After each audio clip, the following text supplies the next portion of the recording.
คียงหักกันมั่นใจอยู่อดสู้ผ่านผ่าลั่นว่าจะให้ต่อกันบ่เปลี่ยนพันแปรไปให้หักเป็นอื่นสู่สมทนฟื้นยืนหักผูกพันอุปสรรคนานามีหลายห้อยพัน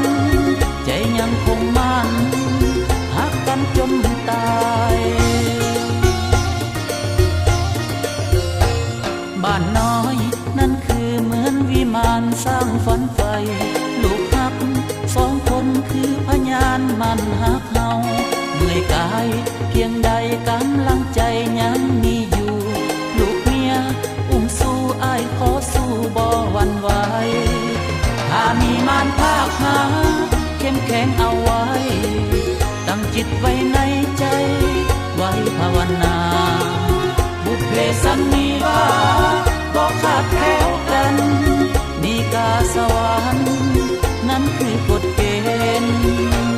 เฮาสองจงมั่นใจจงก้าวไปให้สิ้นสุด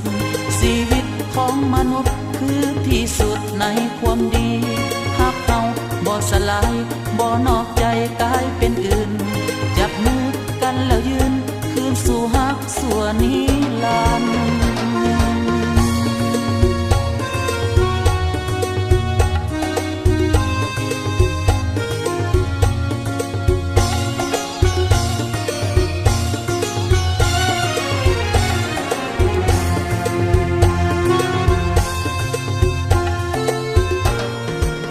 บ่เปลี่ยนพันแปรไปให้หักเป็นอื่นสู่สมทนฟื้นยืนหักผูกพันอุปสรรคนานา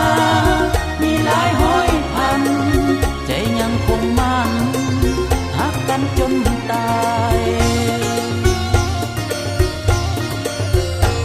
บ้านน้อยนั่นคือเหมือนวิมานสร้างฝันไฟ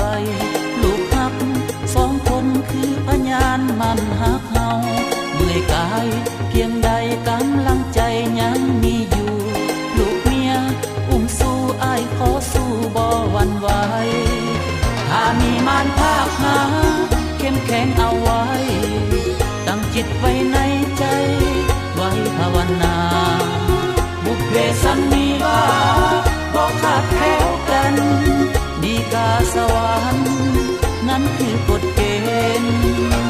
เฮาสองจงมั่นใจจงก้าวไปให้สิ้นสุด